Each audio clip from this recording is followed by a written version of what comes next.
जय हिंद दोस्तों। उत्तरांचल ज्ञानशाला में आपका स्वागत है और ये हमारा है प्रैक्टिस टेस्ट 11। चलिए हम शुरू करते हैं फटाफट। तो पहला प्रश्न है, उमानंद द्वीप जो है किस राज्य में है। ये इम्पोर्टेंट प्रश्न है क्योंकि ये समाचार में रहा था। और ये उमानंद द्वीप जो है आपका ये असम राज्य में है। ठीक है, तो आगे बढ़ते हैं। पृथ्वी की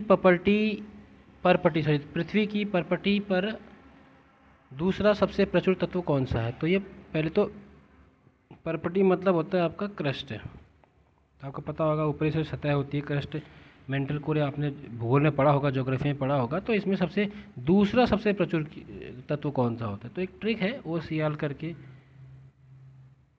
तो ऑक्सीजन होता है, सिलिकॉन होता है, एल्यूमिनियम होता है। तो सबसे ज़्यादा तो ऑक्सीजन होता है, फिर दूसरे नंबर पे कौन है आपका, सिलिकॉन होता है। ठीक है, तो आप इसको ऐसे याद रख सकते हैं। तीसरा प्रश्न है आपका, लौटते हुए मानसून से सबसे अधिक वर्षा कहाँ होती है। देखिए ये तो आपको पता होगा, ये होता है तमिलनाडु में। जो आपका दक्षिण पश्चिमी मानसून होता है,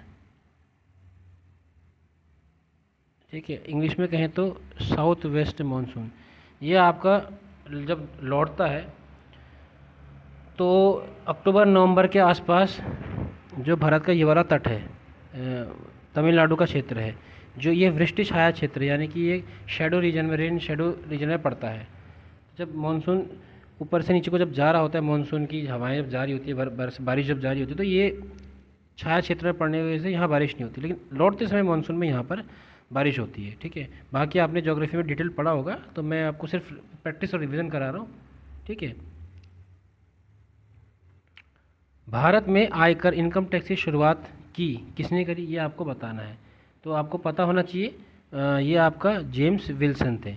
ठीक है, तो इनकम टैक्स एक्ट उस समय लागू हुआ था, उसके तहत उन्होंने ये शुरुआत करी थी। तीस्ता और दिहांग नदियों के मध्य आने वाले हिमालय के भाग को क्या कहते हैं। तो आपको पता होगा, आपका ये आपकी सिंधु नदी, इंडस नदी हो गई, ये आपकी क्या कहते हैं, सतलज हो गई, फिर आपकी काली, इसको ऐसे आप याद कर सकते हो, काली हो गई, कोसी हो गई, तीस्ता हो गई और आपकी दिहांग हो गई। ठीक है, ये आपका नदी क्षेत्र हो गया। अब आपका क्या है, इंडस से सतलज के बीच में जो हिमालय आते हैं, ठीक है, तो उनको तो कहते हैं पंजाब। सतलज से काली के बीच में जो होते हैं आपके, ये होते हैं आपके कुमाऊं हिमालय। हमारे उत्तराखंड का जो कुमाऊं क्षेत्र है वो कुमाऊं हिमालय।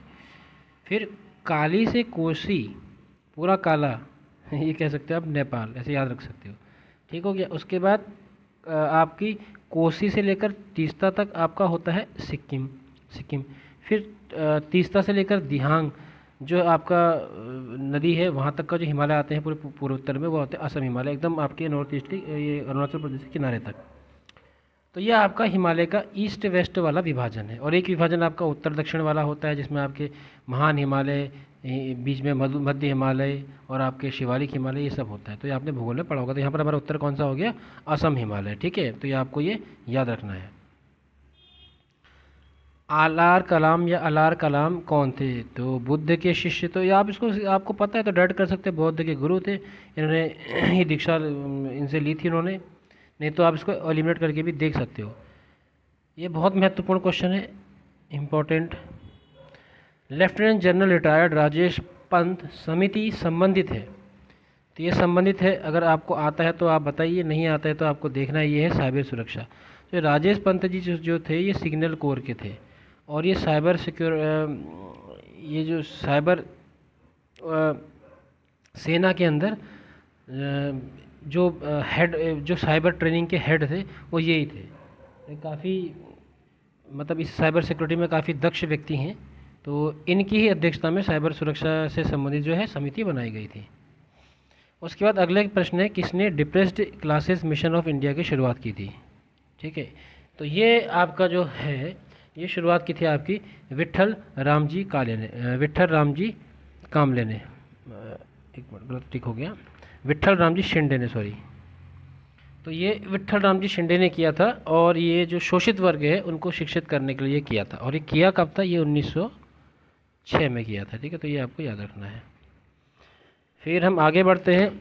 1943 में आज़ाद हिंद फौज के किस कॉमरेड द्वारा ऑफिसर ये ऑफिस की जगह ऑफिसर कर दीजिएगा, ऑफिसर ट्रेनिंग स्कूल, इसको ऑफिसर कर लीजिएगा, ऑफिसर ट्रेनिंग स्कूल खोला था। ये बहुत महत्वपूर्ण प्रश्न है और आप में से बहुत लोगों को ये नहीं पता होगा क्योंकि ये लूसेंट में शायद नहीं दिया है। तो जो लोग लूसेंट तक सीमित हैं उनको बहुत चीज़ें नहीं पता होती है। हालांकि लूसेंट पढ़ के बहुत सारे एग्ज़ामों में मदद मिलती है, लेकिन ऐसा नहीं है कि आप लूसेंट पढ़ के ही हर एग्ज़ाम पास कर लेंगे। और आने वाले समय में तो जो परीक्षाएँ हो रही हैं उनमें तो काफ़ी चीज़ें अलग देखने को मिलेंगी आपको, तो आपको थोड़ा सा अच्छे से पढ़ना ही पड़ेगा। तो ये थे आपके हबीब उर रहमान, ठीक है, ये आपको याद रखना है। आगे बढ़ते हैं। किसी राज्य में अनुच्छेद 356 के अंतर्गत राष्ट्रपति शासन सामान्यतः अधिकतम कितनी अवधि के लिए लगाया जा सकता है? तो ये आपको बताना है। ये आपको पता होगा मैक्सिमम जो होता है एक्सटेंड करते करते वो होता है आपका 3 साल, ठीक है। इसके बाद फिर संविधान में संशोधन करना पड़ता है। संविधान के किस अनुच्छेद के प्रावधान के अंतर्गत भारत सरकार द्वारा भारत रत्न, पद्म भूषण आदि अलंकरण प्रदान किए जाते हैं? तो आपको पता होगा आर्टिकल अनुच्छेद जो 18 है ये एबोलिशन ऑफ टाइटल्स है। जो आपको अलंकरण दिए टाइटल्स दिए जाते हैं उनका उनका उन्मूलन की बात ही करता है, ठीक है। अब होता क्या है कि इसके तहत ये सैन्य और एजुकेशनल टाइटल को छोड़कर और कोई टाइटल का इस्तेमाल नहीं कर सकते कि उसके आगे भारत रत्न लगा दो या उसके आगे नवाब लगा दो या राय साहब लगा दो, राय बहादुर लगा दो, ऐसे आप नहीं लगा सकते हो, ठीक है। और इसी के अंदर ये भी कहा गया है कि ये जो है ये सुप्रीम कोर्ट ने भी इंटरप्रिटेशन किया था कि जो ये भारत रत्न है, पद्म विभूषण, ये कोई टाइटल नहीं है, ये एक सम्मान है। तो इसलिए इसको इस तरह से आप नाम के आगे नहीं लगा सकते हैं। तो इसके तहत ये पूरा मामला कवर होता है। तो अनुच्छेद 18 इसका आंसर हो गया। राष्ट्रपति के त्यागपत्र की सूचना उपराष्ट्रपति किसको देता है? ये आप सबको पता होगा, वो लोकसभा के अध्यक्ष को देता है, ठीक है। केंद्र सरकार के खिलाफ अविश्वास प्रस्ताव किसमें पेश किया जा सकता है? ये पूरा कॉन्सेप्ट आपको पता होगा।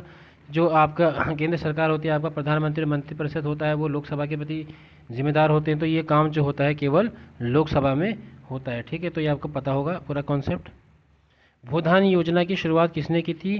तो ये आपको पता होना चाहिए, ये आपका आचार्य विनोबा भावे थे।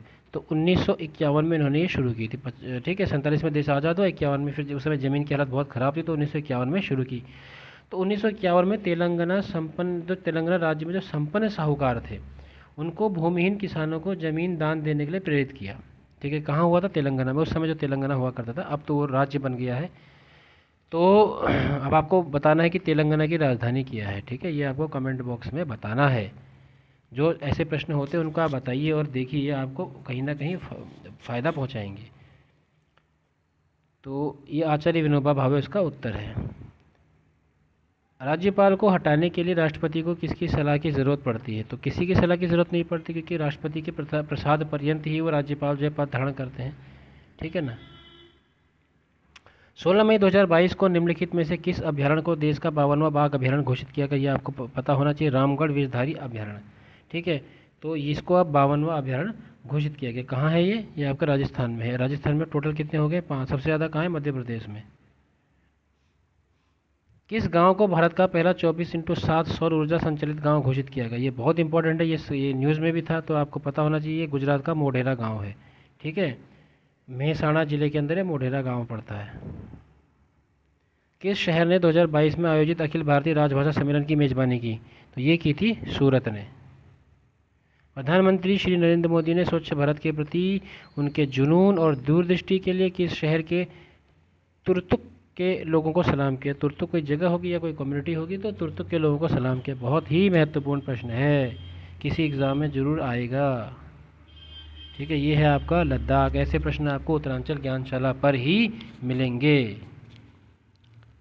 और अंतिम प्रश्न है, इनमें से क्या वाणिज्यिक बैंक का प्राथमिक कार्य नहीं है? आपका पेपर में अर्थव्यवस्था भी आती है तो उसको भी पढ़ना है। खाली इतिहास, भूगोल या उत्तराखंड पढ़ने से या जो भी और कोई एग्ज़ाम आप दे रहे हैं, उत्तराखंड वाले बच्चे केवल उत्तराखंड और थोड़ा बहुत लूसेंट पढ़ के काम चलाते हैं, बाकी लोग जो अन्य राज्य वाले हैं वो उस हिसाब से देखते हैं। तो ऐसा नहीं करना, सभी विषय पढ़ने हैं। कंप्यूटर भी है, कंप्यूटर के क्वेश्चन भी मैं डालता हूँ। क्वेश्चन में तब बढ़ाऊँगा जब आप लोग प्रतिक्रिया देंगे, आप लोग अधिक मात्रा में देखेंगे, कुछ कमेंट करेंगे, टेलीग्राम चैनल ज्वाइन करके वहाँ पर अपने कुछ सुझाव रखेंगे। तो आप देखिए, आपके पास बहुत सारे चैनलों से आप जुड़े होंगे, लेकिन इसको भी देखिए। और मैं बहुत छोटे वीडियो बना रहा हूँ, इसलिए मैं बहुत ज़्यादा एक्सप्लेन भी नहीं कर रहा हूँ। तो डिपॉजिट स्वीकार करना, हाँ जी करता है। मर्चेंट बैंकिंग पता नहीं। लोन जारी करता है बैंक, तो ये तो कॉमर्शियल काम होते हैं बैंक के। यह सभी प्राथमिक कार्य हैं। अगर ये भी सही होता है तो सभी प्राथमिक कार्य हैं। तो बैंक का मेन काम होता है डिपॉजिट लेना, लोन जारी करना, लेकिन मर्चेंट बैंकिंग वाला काम प्राथमिक कार्य में नहीं आता। ठीक है, तो मर्चेंट बैंकिंग जो होती है ये कॉरपोरेट्स जो होते हैं बड़े बड़े, उनका काम होता है, ये कॉमर्शियल बैंक का प्राथमिक कार्य नहीं है। ठीक है, तो ये हमारा सही आंसर, यहाँ पर हमारा उत्तर क्या हो जाएगा, यहाँ पर हमारा उत्तर जाएगा, क्योंकि हमसे पूछा है कि कार्य नहीं है तो ये हो जाएगा मर्चेंट बैंकिंग। ठीक है, तो हमें हमारा सही उत्तर हो जाएगा मर्चेंट बैंकिंग, क्योंकि हमसे नहीं पूछ रहा है। तो आज के लिए इतना ही, धन्यवाद।